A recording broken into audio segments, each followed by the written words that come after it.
Too many people in America fear their government, and the government is being run by too many powerful agencies like the IRS and others. I think it's time the people take the country back through their representative government.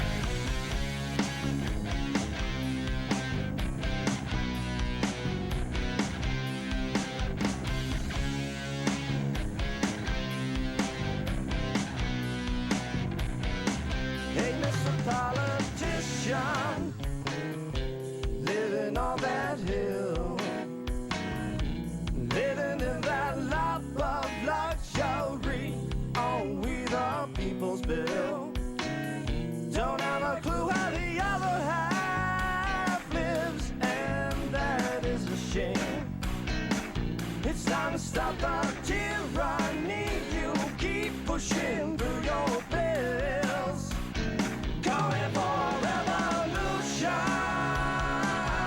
going for it now. It's time to save our Constitution while we still got the guns in our hands.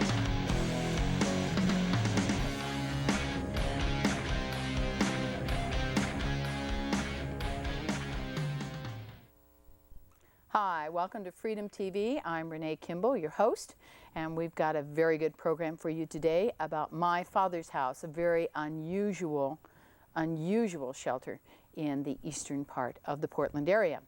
Before that, however, we're going to have a new segment that I've sort of invented, and this new segment, we'll bring up the CG for that, it's called Sovereign's Soapbox. So this is the opportunity that I have to bring up information about certain things going on in town that maybe you need to know about, that you would be able to have your say about. So this is Sovereign's Soapbox. And this week we're going to be talking about on Sovereign's Soapbox this a situation that's come up with the Portland Parks have partnered with Albertina Kerr. Albertina Kerr, I love their food, love their operation. However, they are almost completely funded by funds from the government. Well, they've partnered together and they approached Fred Meyer, and Fred Meyer has given them a grant of $75,000 outright and a further loan of $100,000, and you'll never guess what for. They're going to do bike rentals on Waterfront Park. What? You say? Yeah. I don't understand why they're doing bike rentals on Waterfront Park, and the most egregious thing about this is it's directly across the street from a business that's already there doing rentals of bicycles. Waterfront Bicycle Rental is located at 10 Southwest Ash. It'll be almost directly across the street from the Portland Parks bike rental facility, which to me is just not an appropriate business for the government to be in. Now, if you feel the way I do, and you don't think this is an appropriate way both for Fred Meyer to spend its money and for the Portland Parks and Albertina Kerr to be involved, the screens coming up will give you some information about who to write to and tell them that. Kroger is the owner of Fred Meyer. Now, they are probably separate from the trust. However, the name Fred Meyer is associated with this whole endeavor, and it might be a good idea to let Kroger know that you're really not happy with the fact that this whole thing is going on. If you have a pen and pencil, you can write that down real quickly or look it up on the internet. Kroger is the main company for Fred Meyer. And then the second address here is directly for the Memorial Trust. These are the folks who actually did the funding, $75,000 outright and a $100,000 loan. Let these people know that you don't think that's an appropriate use of the money going to a government facility that's in direct competition with a private enterprise. Well, that's our Sovereign Soapbox for this week, and we're going to go right into Surviving and Thriving. This is Gene Ward again. He's such a good guy. We love watching him. And I believe, let me see, we're going to be talking about pup tent lean-tos this week. So, Surviving and Thriving with Gene Ward.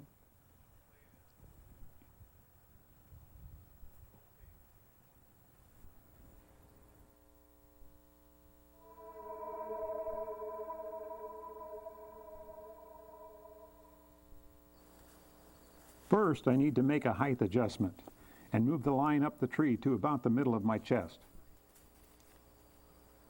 With the bag still attached to the line, I'll use the scissors from my Leatherman Wave to cut a straight line along the bottom edge.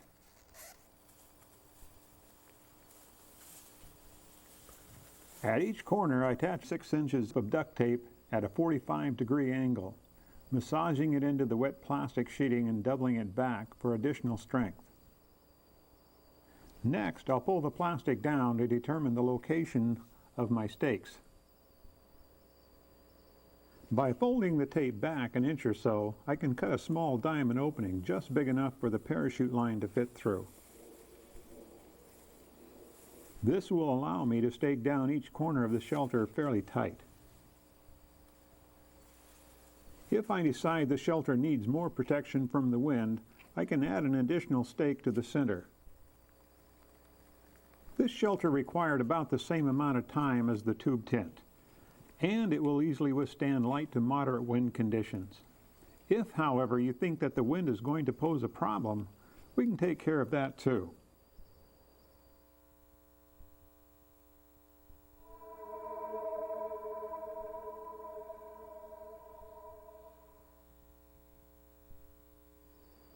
Before I can begin constructing my storm shelter, I'm going to need 12 reasonably straight poles. Each of them should be about 7 feet in length and about the width of my finger. Using the saw blade on my knife, cutting this many green poles shouldn't take me too long. I won't be using the much larger bags for this shelter. Instead, I'm going to be using 2 60-gallon high-density garbage bags. These 60-gallon garbage bags, when cut open, measure 5 by 6.5 feet each. I begin my construction by duct taping each corner to the 4 poles that I lash securely together with zip ties. Normally, I only carry about 20 feet of duct tape on a flat roll, so I do need to be somewhat conservative with the lengths of my strips. I try to keep them less than 6 inches each. Otherwise, I'll run out before I finish my shelter.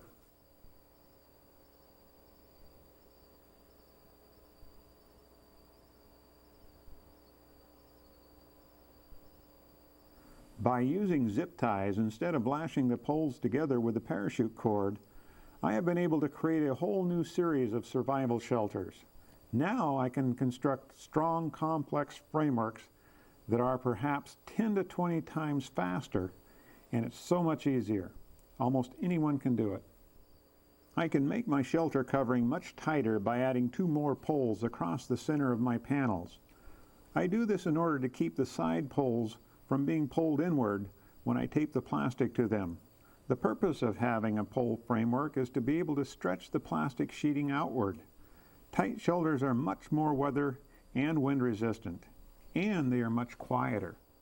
Using duct tape will not only allow me to get the panels drum tight, but they will also add stability to the panels as well. Like the previous 2 shelters, these shelters go up very quickly, and they're surprisingly simple. But more important, they make an excellent emergency storm shelter. 1 panel alone will provide some degree of protection from the rain by leaning it up against a line tied between 2 trees, or just leaning it up against a tree. But I have never considered a lean-to be an adequate survival shelter. By adding an additional panel, I can create a much more suitable shelter. The small gap at the top can be minimized by zip tying both ridge poles together in several locations. Now I have a shelter that will protect me from just about anything that Mother Nature decides to throw at me.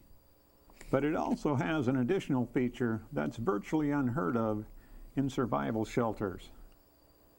By adding 2 vertical poles placed approximately 3 feet out from the bottom of the panel, I can create a much roomier working area that will keep me out from under the weather. All it takes is a couple more zip ties. What more could you ask for from a shelter that will literally fit in your back pocket?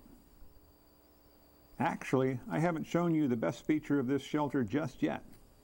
We'll get to that later. And you'll have to watch later and you'll get to that second part. We're back here with Freedom TV. I'm the host, Renee Kimball, and I'm here with Brad and My Father's House. And I am so glad you could come on the show. Well, thank you so much. Because I'm really glad to join you today. this is excellent because My Father's House, when I first heard what you were doing, it seemed so unique and so different. Tell me, what's the most important thing about My Father's House? Well, you know, Renee, even though Portland's the 22nd largest metropolitan area in the United Right. States, our homeless population is one of the largest. And it's getting larger. The problems, the challenges that people are having today are unfortunately starting to get away from us a little Right. bit. And although there are a lot of excellent strategies here in the city for dealing with homeless and some that we're concerned about, Yeah, just a couple. just a couple, we decided to focus on something different. Yeah. We're focused on families. Right. And the whole idea is that when a family goes homeless, if we can help that family stay together while they're in the middle of their struggle, we think that the chances are that they are going to get through their struggle quicker, better, Right. and stay together as a family. Right. So that's what we've been focused on. Right. It's just mainly families. Yes, And we I define. think that's so important. Yeah, we define that. You know, it's so challenging for moms and dads when they go homeless. The family shelters that are available to them, unfortunately, are very few here in the Portland metro area. Right. And most of the shelters demand that the females be separated from the males. And, you know, sometimes children can stay with the mother, but they can't usually stay with the father. Well, that's the problem. Yeah. So if mom is, say, has a 13-year-old son, 9-year-old daughter, and she needs to get away from her home, she can bring the 9-year-old daughter into a shelter with her. Right. 13-year-old boy, he's going to have to go into a men's shelter on his own. Oh, that sounds like a real good idea to me. Yeah, or conversely, there's a lot of dads these days who have their kids Right. with them more than there used to be. Right. And same deal. He can't bring an older daughter into a men's shelter, nor would he want to. Yeah, really. So it's a real problem. And when a family gets into a situation like that, it becomes a pretty big crisis for them, because if a family is homeless and they have responsibility for children, Right. and DCFS learns about that, Then they will take the children away. They have a serious problem. You're Yeah, right. and it's not an option. If a teacher learns that a student is homeless, she needs to follow professionally the guidelines to get the information So in. she doesn't have an option to She just really keep her doesn't. mouth shut and let the family deal with it on their own anymore. Therefore, it's a secret. So when a family goes homeless, it's a secret. And Right. what happens is, you know, they know that they can't lose control of the kids, so they'll go to a a neighbor's house or family. Right. We call it couch surfing. Because surfing. Couch surfing, because they'll Right. just spend time, but that runs out after Yeah. time, People right? get tired. They get tired of it. Yeah. Everybody Yeah. else, the family gets tired. And by the time a family finds their way to my father's house, the biggest thing they need is just rest. They just need a Right. safe place to rest for a while and start to rebuild their lives. Great. And we Yeah. have some slides that I'd like to bring up now and Sure. show some of the facility and some of the things that you actually do at My Father's House. I think the first slide is the logo, which I think is great. Isn't that great? It's a Yes. cute one. I really like that one. It gives you, a very warm and welcome feeling. And the second one is the Our building. new building. I was impressed. This Wow. is huge. You are looking at the largest family shelter in the United States. You're kidding. Really? It is, and this is located on Powell Boulevard, right on the dividing line between Gresham and Portland. Technically it's Gresham, but the next lot over is Portland. Wow. And we were a little surprised ourselves that this brand new 30-unit facility is the largest in the United States. And it takes care of 30 families. 30 families Oh my gosh. simultaneously. Yeah, up till now we had a 5-room duplex in the Gresham area. This is kind of an upgrade. It's a big upgrade. We've been operating it for 7 years. Wow. And during that time, we have an 85% success rate. Oh, that's incredible. We define success rate as when a family leaves us, they have a job, They have a they have an job. apartment to go to, they're still together as a family. Excellent. Yeah. And our next one, this is your staff. This is our great. staff, and Excellent. in the top middle is the executive director, Kathy Weiss. Kathy is a miracle. Putting it very, very succinctly. I'm a huge fan. That's great. Because Kathy's an extremely effective executive director, fundraiser, but Great. But more importantly, you know, she's involved with our residents, and she is involved in the healing and the restoration. Excellent. Yes. And who are some of the other folks there? Well, I'll have to fess up and say that a couple of the faces have changed. So Yeah. this. Oh, they have. Yeah, Okay. they have. We're going Well. through. But on the bottom is Sam Pierce. Sam is our program director, and to the right is Heather Weiss. Heather is our volunteer coordinator, and I want to talk about that for a second because Okay. your viewers who are out, especially in East Multnomah County, Right. really will have a lot of volunteer opportunities. Excellent. It's a small staff, and Heather's job is to work with the hundreds of volunteers that are all around this building to work with our residents. Excellent. And they are very, very greatly needed. Now, one thing I found on your website that I thought was Yeah. really interesting is called e-learning. Yeah. Tell us a little bit about that. What's e-learning? Well, this is something brand new for us. We're not only are we expanding with the opening of this building that just opened a month ago, we're expanding the number of people we work with. We're also expanding the number of programs that we offer. We really only offered 5 programs for families up till now. In the next year or two, we'll expand that to 26 separate programs, almost all volunteer-led, to help people build back into their lives some of the disciplines maybe that they were missing, or some of the skills that they'd like to have. And I want to talk about some of those specifically. Come back to that? Yeah. Yeah. Anyway. Because those are really, really important things. But before we leave e-learning, very quickly, one of the churches in our area donated 10 workstations, completely equipped, My all gosh. networked together. Wow. And residents now have opportunities to get online Right. and to learn that way. Excellent. Now we're going to talk a little bit about your funding. One of the requisites for coming on this show is, of course, that you are not funded by the government, which is so cool for us. Right. And these are some of the other ways that you get your funding. Yes, well, now my actual role, I'm a volunteer also at my father's house. I'm the treasurer, so I'm the Okay. money guy. The money guy. I'm the money guy, so you know I get to talk about the funding all the time, and there's been a lot of it. There's been a tremendous amount of money raised in Excellent. recent days, and again, all non-government sources. Exactly. We have about 6,000 individuals, corporations, churches that donate to my father's house. Really? That's It's huge. amazing. It's amazing. We just sent out well over 1,000 tax deduction receipt letters Right. for last year's donations. And these pictures represent, the one on the left is a dinner that you're going to be having. That's coming up There's soon? a dinner coming up in April. I don't have those exact dates, but on our website, Right. which we'll refer to later, Yep, you can that'll learn keep about coming that. We're doing something new with a golf outing this year. Cool. Yeah, at Columbia Edgewater. Ooh. Yes. My. We are That's quite upgrading. posh. Hey, my. We're upgrading the people we hang out with. And we're excited about that because it's a fabulous facility, and Yeah. it's going to give an opportunity for maybe corporate people to engage with us in ways that Right. we haven't had them be able to do in the past. Excellent. And what's the Mustang? How about that? There's a car auction. All right. A group of guys has done I wish I could describe it. I don't actually know the details again on the website. There's going to be a raffle in just a few weeks. And, Oh, really? yes. And Okay. so if your viewers want to buy a ticket, there's still opportunities, and they might just score big. You never know.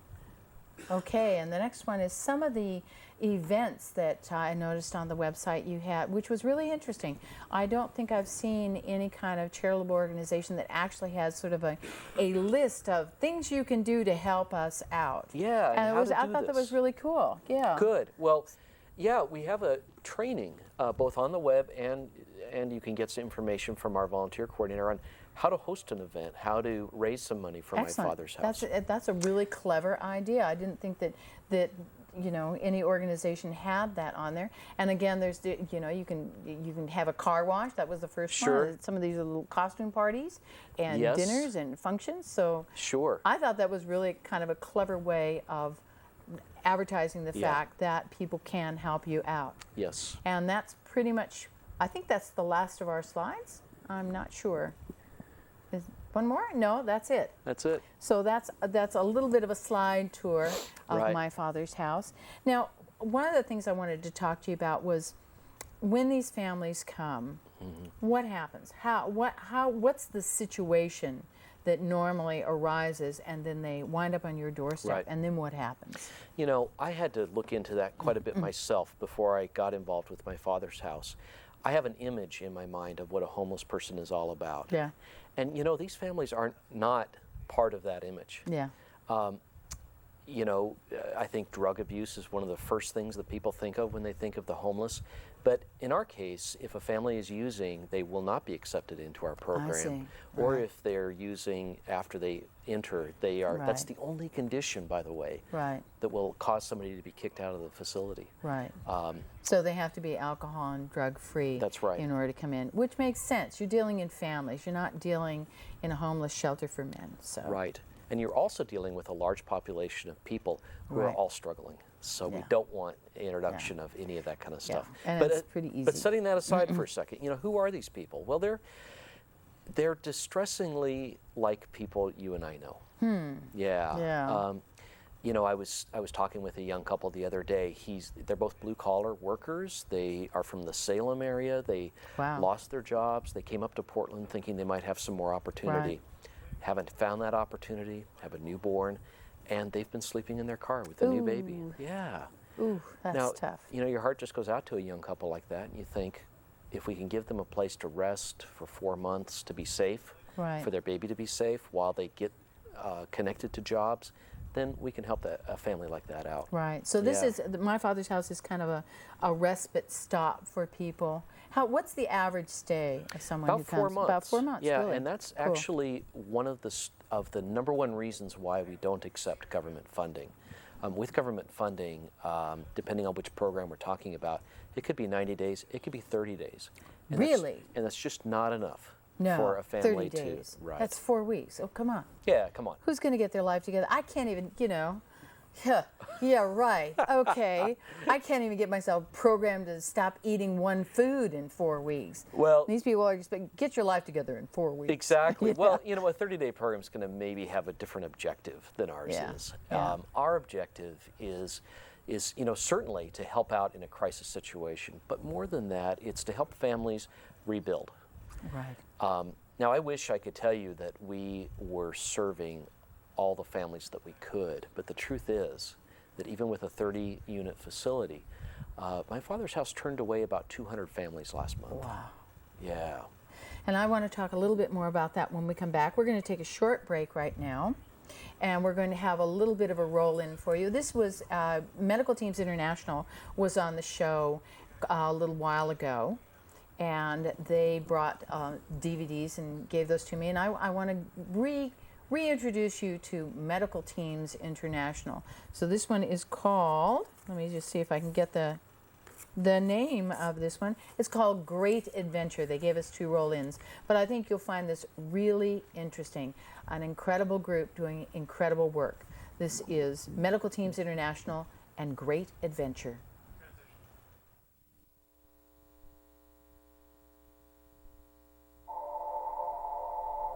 From here, all looks well. A peaceful blue globe of dazzling beauty. Closer to the ground, the pictures aren't so beautiful.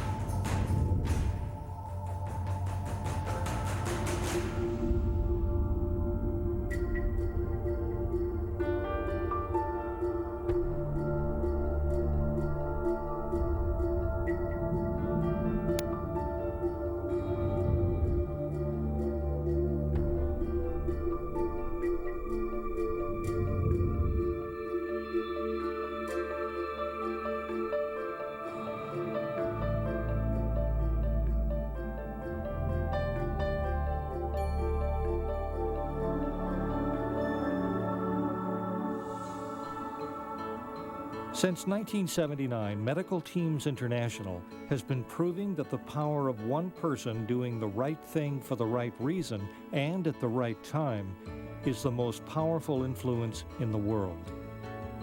Our mission is to help people affected by disaster, conflict, and poverty around the world including the United States and the Pacific Northwest. In the region, we maintain a fleet of 10 mobile dental clinics, serving more than 16,000 patients annually in 39 counties across the Pacific Northwest. Volunteerism is at the heart of everything we do, and nearly 900 volunteer dental professionals provide nearly $6 million worth of free or low-cost dental care each year, as well as other assistance. The hygiene kits that are provided by medical teams to so many other nonprofits within the metropolitan area is a huge help and assistance to a number of people that are living in shelters and on the streets. Janine and her husband, Dr. Mal McAninch, are longtime volunteers with Medical Teams International after Hurricane Katrina hit the Gulf Coast of the United States, after a winter storm pounded the coasts of Oregon and Washington, in construction projects for the poor in Mexico and in northern Uganda. It's an absolute gift to be able to share not only some of our resources, but our time and our sweat with some of these people who are in dire need, both locally and across the world. Medical Teams International works to establish long-term partnerships with other organizations that have boots on the ground to aid people affected by disaster, conflict, and poverty. MTI builds community centers, and from that community center, then information, education, vocational training, and medical goods are disseminated. The community can come together to do what governments cannot do. I believe that MTI is a phenomenal template around the world for what we could be doing here at home. Those teams, in turn, leave a lasting presence to help people help themselves after an immediate crisis has been dealt with. More than 96% of all that Medical Teams International receives as donations goes directly to people in need. Every $30 helps send $3,500 worth of humanitarian aid and supplies to people in need. In her professional role as president and CEO of Becker Capital Management, Inc., Janine has spent years comparing our efficiencies with those of other nonprofits. Her conclusions about MTI are clear. That their ability to translate dollars into actual delivery of goods and services in the field, whether it be here in Oregon, in the Northwest, in the United States, or around the world, that there was probably very few comparable organizations in the United States. Medical Teams International does such incredible work and is able to take whatever they get and multiply it so many times and to the impact of the goods and services that actually go out to reach the people. Anything possible that people can do despite the current downturn in the economy to support the very, very important work that Medical Teams International does is crucial to the lives of these people. These people who have nothing are the kindest, most generous individuals who always had a smile on their face no matter how bad it was. I feel the most alive, if you will, when I'm in these situations, and feel grateful to MTI for allowing me these experiences of the heart.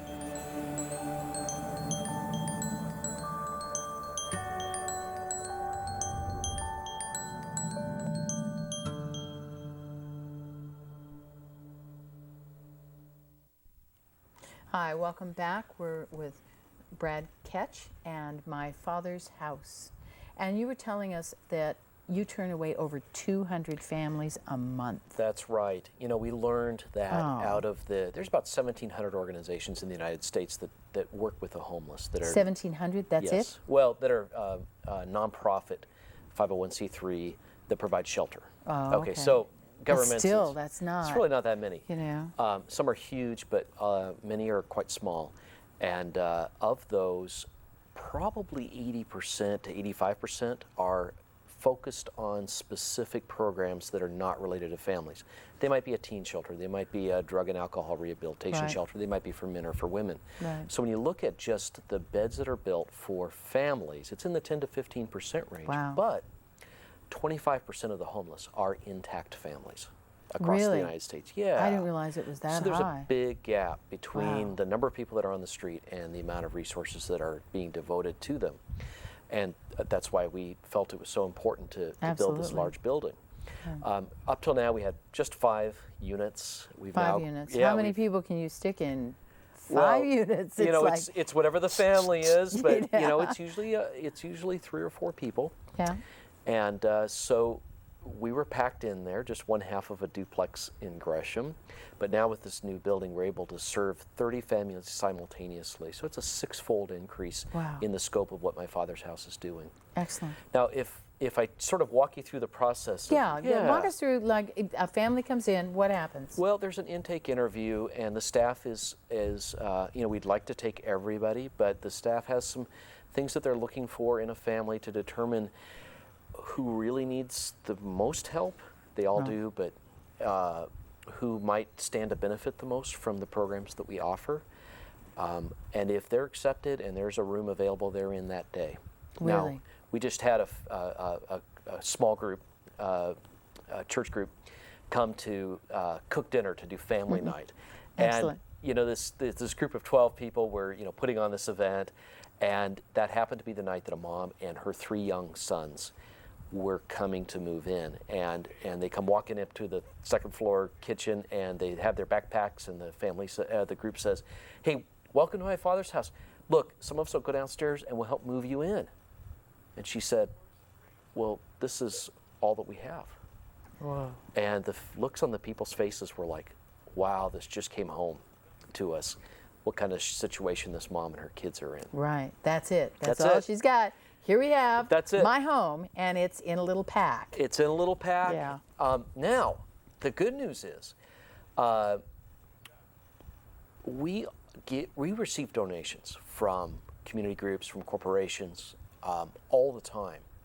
We have a whole pantry stocked now for our families that include diapers. Now, Would that be kind of useful for a kid? oh my goodness! You know, the Yeah. moms are like, "Wait, real diapers? Oh, okay." Whoa, you mean I don't have to throw them out? and even though we don't tell families that they will receive clothing or food or furniture from us, the people of Portland are so generous that generally when a family leaves us, they have to have a U-Haul come to haul away their stuff to get started That's in the new great. life. Even That's the local great. U-Haul donates the truck. Really? How about That's that? incredible. It's great. That's really, and this is, to me, this is what charitable gifting is really all about. That's This is a right. community coming together, taking care of the people in the community, and you don't need a third party. Last week we were talking about the third party in marriage, the state. Yeah. Well, you don't need the third party involved in charitable gifting. It's like, what are you doing here? Yeah. What's your function?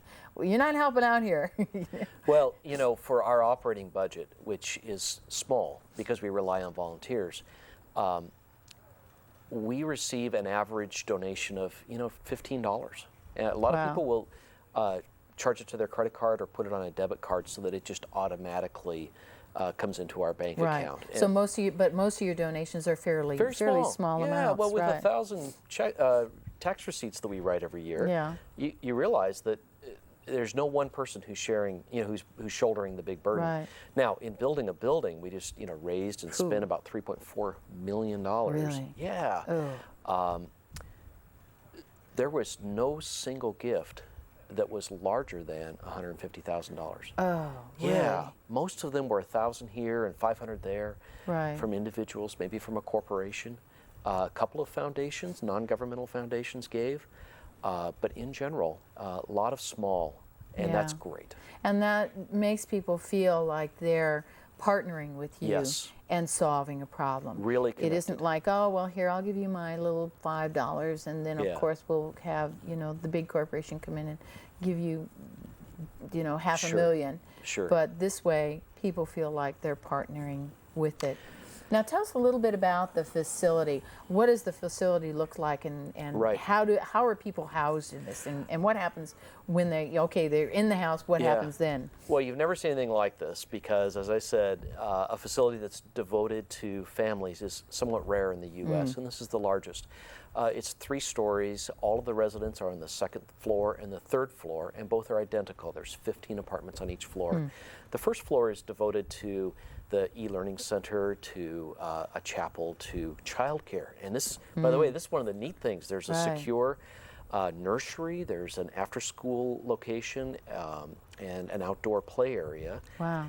Moms and dads have to know that their kids are being cared for so that they can go out and look for a job. Exactly. And we use volunteers to be in the children's area after they've been properly screened and trained, so the mom and dad have the security to know that they can be out there getting their lives put together while their kids are being properly cared for. Excellent. By the Excellent. way, we also have a requirement that all of the adult residents work in the child care center because we have a parenting class. Oh, and good. they take the parenting class Excellent. at night, and then in the day they get to practice those skills in the children's center. Excellent. Yeah. Excellent. So it really is not just rebuilding their lives, but rebuilding the family as a unit and helping them get back on their feet as a family. You know, one of the areas that our residents struggle with is the discipline of running their lives and running their families. So we impose some discipline. If they're going to be in my father's house, their apartment or their room has to be neat as a pin. Right. Now, I should mention what these rooms look like. Yeah. They're adequate, but not too nice. They're better than sleeping in your car. I but they're- would say, But they're yeah. not some places you would want to spend too much time at. Yeah. We don't want people to get comfortable. Exactly. We want them to be out there looking for work, getting an apartment, and moving on. So it's one room, bunk beds. There's a trundle if the family has small children, a small cafe table, a chair, a closet, and one chest of drawers, a small kitchenette with a small fridge, a sink and a stovetop, and then a private bath. Right. For every family. So they have a little unit that makes them feel like they're together in a small Yes. family unit. But at the same time, it's not going to be, they're not going to feel like, oh, this is cushy, I'll just Not at all. kick back here. Not at all. There are also rules for when everybody has to be up, fed, dressed. The rooms have to be neat as a pin. There's Right. surprise inspections. Obviously, drug and alcohol free. In the evenings, there's a lot of structure. Classes, there's family nights, there's opportunity that residents have to clean the facility Well, and work that's around the fair facility, enough. of course. Excellent. Excellent. And they also have classes like Ready to Rent, parenting. Volunteers come in and teach cooking, how to buy economically Oh, and that's cook economically. excellent. Because a Yeah. lot of times people don't, your life gets in chaos, and that's the first thing that goes out the window. Absolutely. Is, well, I can't cook anywhere. What am I going to eat? Fast food. What can I afford?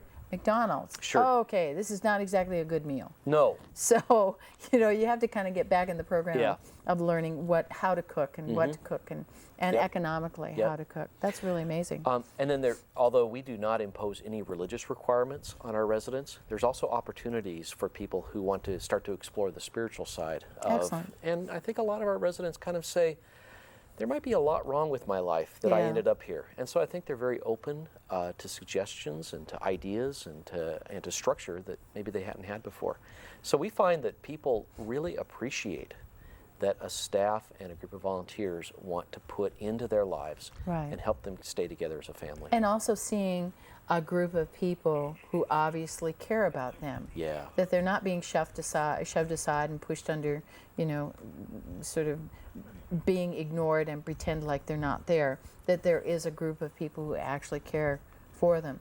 And I'm sure that the opportunity to be around that many other people who are homeless, it sort of provides an inability to make excuses. Let's put it that way. Wow, yeah. Personal responsibility is kind of a big topic around my father's house. Yeah, it sounds like it really is successful because you do provide the structure and you do demand accountability for what these people are saying they're going to do. Sure. So, say if there was a problem, how would you resolve a problem with somebody? What are some of the techniques that we just have about 1 minute before we have to go to another break? But then give us a kind of a brief analysis of what happens when there is a problem. Well, sure. You know, we looked at a picture of Sam Pierce, our program manager, and Sam provides counseling to the men, and we have a woman's case manager also who, on a one-to-one basis, sits down with the parents and says, you know, let's set some goals for you. Okay. Let's find some intervention for you. You know, you might need some help, some psychiatric help. You might need, and so they'll help direct everybody on a one-to-one basis into the resources they need. And then help the person understand that, you know, we realize you're struggling, but we also realize that we need to help you, or you need to modify what you're doing in order to get the help you need to change what's going on in your life. Because obviously living on the streets is not working. And I think our residents really have found that they are ready for change. That's excellent. Yeah. All right, we're going to be right back, but we're going to take a very short break and we're going to go to another roll-in. And this one is called A Short Course in Brain Surgery. So if you think nationalized health care is a really good idea, I suggest you have a real hard look at what's going on in Canada. So this is A Short Course in Brain Surgery.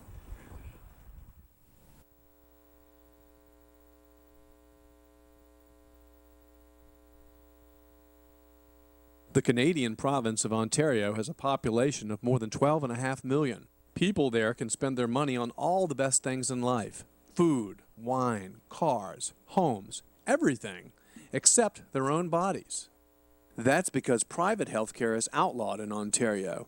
Under their single-payer system, only the government can pay for medically necessary care. But that's okay, say some, because you shouldn't have to worry about money when you need health care. And that makes single-payer systems more compassionate and caring than the partial free market system in the United States. So how compassionate and caring are single-payer healthcare systems? They don't care how long you wait, you'll get to you sooner or later. But it's free. It's free. Lindsay McCreath, a retired body shop owner from Newmarket, Ontario, began having headaches and had a seizure in January of 2006. Both he and his doctor suspected a possible brain tumor. He needed an MRI fast. How long was the wait? 4 months before we could get our first MRI here in Ontario. The McCreaths wanted to pay to get an MRI rather than wait 4 months for the government to provide one. However, Ontario Minister of Health George Smitherman is a staunch defender of a single-payer healthcare system and won't allow private payment for medical services. So in their hour of desperation, the McCreaths called private medical broker Rick Baker. Bear in mind, if you have a suspected brain tumor, it's really important you find out if in fact you do have a brain tumor. And beyond that, it's very important to find out if it's malignant or if it's benign. They were waiting 4.5 months to get this, an MRI. Came to us on the 2nd of February of 06. On the 3rd of February, they were down in Buffalo. They got an MRI, which indeed showed that Lindsay had a brain tumor. He had a mass in his brain that was the size of a golf ball. He came back to Canada with his MRI in his hand, went to see his family doctor. He was given a May the 27th date to see a neurosurgeon. Now, this is back on the 3rd of February. I was angry at the waiting of 3 months. He didn't want to wait till May the 27th, knowing he had a tumor. So I got on the phone to Timely Medical, Mr. Rick Baker again. Once again, we went back to Buffalo. The surgery was scheduled for within a week's time. Our GP said go. Lindsay McCreath got his brain surgery in the U.S. The results of the biopsy? Cancer. Luckily, a well-contained grade 2 astrocytoma tumor. If that had been a class 4 astrocytoma tumor, he would not have made it. He would not have lasted 8 months. He would have, in all likelihood, have died. We compressed the whole process from the MRI to the consultation to the biopsy to the surgery in 4.5 weeks. Lindsay's doctor, family doctor of 35 years, Dr. McGee, estimated he might have waited as long as 8 months.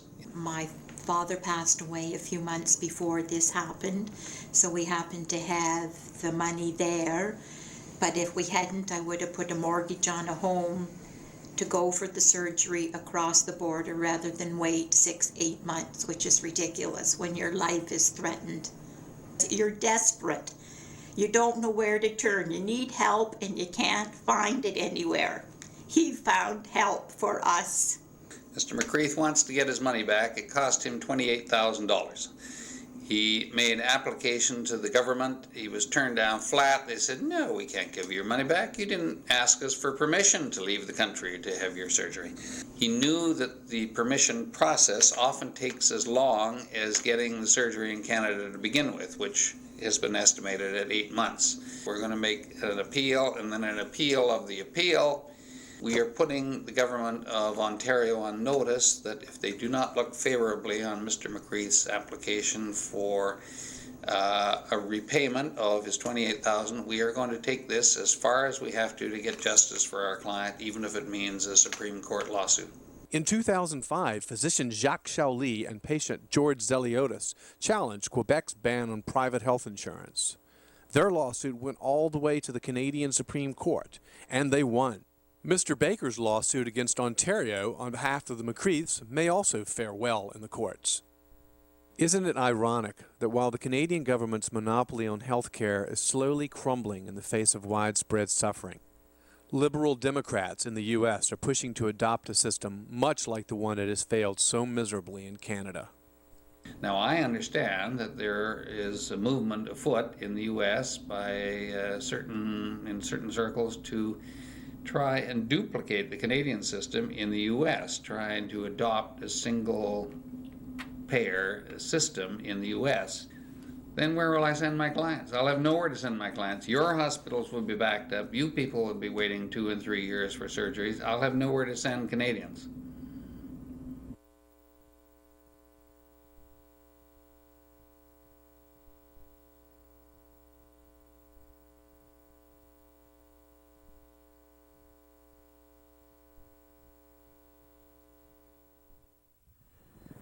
Hi, welcome back to Freedom TV, and I'm here with Brad Ketch and My Father's House, and now is the opportunity for you to give a call in if you have any questions of Brad about the program. We'd be more than happy to answer them for you. Now, Brad, one of the things I wanted to ask you was, what's the most satisfying thing about being involved with My Father's House, particularly for you? What really fires you to continue working with these folks? Well, you know, for me, it's when I see a mom or a dad with a young child that I know would be in peril without My Father's House, and to know that we can actually help them. Wow. That really fires me up. You know, we only opened this building recently, and we unfortunately struggled with permits and zoning and issues. I can imagine.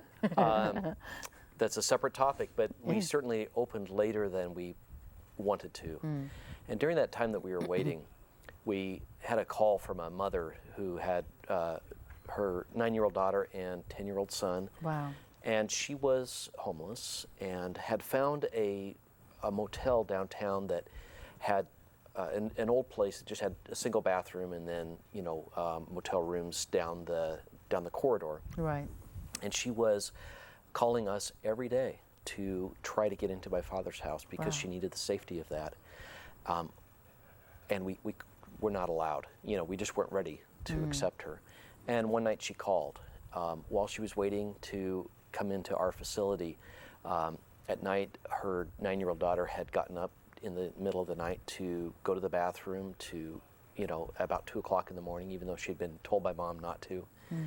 And she was brutally raped. At 2 o'clock in that bathroom. Mom came in and found her later and, of course, called the police. But as soon as the state got involved, 9-year-old daughter was taken away from mom. Oh, great. So the kid gets raped, then taken away from their parents. Yes. Oh, gee, what a great idea. And right when she needs mom the most. Exactly. That's Yeah. incredible. And had you had the facility open sooner, She would be safe today. she would be safe today. Yeah. So. That lets you know. All right, we have a call. Do you have a question for Brad? Yes, I was wondering what percentage of the families are single-parent families? And the second question had to do with, is there any characteristic regarding the abilities or their educational skills? Are there kind of like more holes in it than maybe other people might have? So it's a two-part question. Thank you. So what percentage are single parents? That was a little hard to hear. Yeah. What percentage are single parent families, and which, I think it was basically the education, what kinds of education that you have. Good. I think I heard it. I wasn't sure. It was a little bit quiet to me. It was so real kind of quiet. If we miss it, I'm sorry. Let's see. I don't have a good number on the single parents based on who I see walking around the facility. It would be over half. Really? However, sometimes these are temporary situations. So they may be separated. Mom and dad may be separated for a reason, for a time, Right. and get back together in the future. Naturally, we focus on an intact family whenever we can. So when there's mom, dad, and kids, that's a priority for us. Right. As far as education goes, we were physically located prior to this new building in the Gresham Barlow School District, but the new building is in the Centennial School District. Oh, okay. Yeah, and the district has been fabulous Really? in working with us to accommodate the needs of these kids, Right. especially. We're just right around the corner from one of the elementary schools, and imagine the challenges the elementary school will have with, you know, turnover of maybe a couple of hundred kids during a year that just sort of come into a classroom for a few months and then they're gone. And the teachers have been amazing. They are really open-armed about having my father's house located in the community. Excellent. That's really good news. It is good news. Because then you're not fighting the teachers. You're going to turn in the families and get the kids back into the DHS system, which is definitely not the place for children to be. Not at all. So We also had a concern, while I'm on the topic of moving into a neighborhood with this facility. For those who know the general location, there's tons of retirement homes, you know, literally adjacent and all around. Right. And we had meetings with some of those senior centers, and over a year ago said, we're coming. Yeah. Let's start to prepare for that.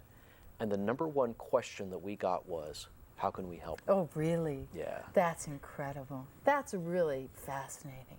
That the people that the neighborhood you're moving into just welcomes you so much with open arms that the first question out of their mouth is, oh, goody, how can I help? How can I help? That's really incredible. It is, yes. So they've been very supportive and very helpful. And very supportive, oh, yes. That's great. We find that people understand about a family that goes homeless. Especially in these times, people are feeling uncomfortable in their own financial situation. Right. They're feeling maybe a little bit fearful. And they understand that what separates them from being homeless themselves might only be a few paychecks. Exactly. And I think people are beginning to understand more that, you know, you're not that far away from possibly being in the same situation. Now, a lot of families that don't make it into my father's house, if DHS gets involved and they take the kids away, is it fairly unlikely that the family's going to get back together? You know, I really don't feel qualified to answer that question. We have a staffer who works with all the government agencies, and she's, you know, very involved in the ins and outs of that. Right. But I really don't really know how that works. Right. But if they make it into my father's house, they're safe. They're safe. Yes. And DHS is okay with them being there and making this transition back into society. Absolutely. Okay. And Excellent. we even have a room, a secure room that was created on the first floor just for meetings between the various state agencies and the families, and so that there's intervention and counseling, both with our staff and a partnership with the state. Right. Yeah. So that they can, you know, feel comfortable and not feel like they're sort of living with the the threat of the Yeah. possibility of losing their children. That's right. That's really incredible. What for the future? What do you see? Well, 3 more buildings, right? 3 more buildings. Well, we just moved in. Yeah. And whew, it's been a giant stretch for our donor base, for our staff, for our board. And in fact, I should mention that when we opened at the end of December, we actually opened for 5 families, reasoning that that's how we knew how to serve, right? We've had an 85% success rate for 7 years. Right. Let's just open up 5 rooms despite the tremendous demand and replicate the services that we provided at the old building. Right. And now we're opening up 1 to 2 new families every month. So there are about 8 or 9 this month. Okay. By the end of the year, certainly we'll be full with the 30. Right. We'll also expand from the 5 programs we offer to 26 programs. 26 programs. 26 different That's flavors of things that's incredible. to help people with, all volunteer driven virtually. That's amazing. And that's a very ambitious goal for us Yeah. during 2009. Yeah. But amazing. looking down to the future, obviously, the need is immense. And we really do feel like we've kind of cracked the code on how to help these families rebuild, as Right. evidenced by our 85% success rate. So why not? Why not expand and create other Exactly. facilities? That's incredible. 85% of the people who go through your facility manage to transition back out. Their own apartment, a job, family still together. That's incredible. Yeah. Well, we've all got, I think, a little bit less than a minute, and I do want to thank you for being here. And I also want to say thank you for what you do, because I didn't realize that there was a facility here in Portland for families. And when I found out about my father's house, I went, whoa, this is really cool. And I'm very, very grateful that you have given of yourself and your service to providing for people who normally would be just kind of swept under the rug and disappear into the woodwork. Well, thank you. Now, your viewers are certainly welcome to come to my father's house. Excellent, They can call yes. ahead of time, get a house tour. Oh, excellent. That would be so Yeah. much fun. Yes, it Oh, is excellent. fun. And after they've been through that and through volunteer training, there's opportunities for them to come in as a group and do some things with the families on a Friday night. Excellent. Get involved. Thank you. And thanks for coming. Thank and thank you for coming. And thank you for coming to visit with us and be part of Freedom TV. We're going to have Organics to You, home delivery of organic food next week. And in the meantime, it's your voice. Are you using it? Thanks. I cry for my country, for the pain that it's been through. She's been made to suffer for the profit of a few. Storm clouds are forming, winds of change now touch our shores. Our forefathers are crying as the dream's been cruised. America.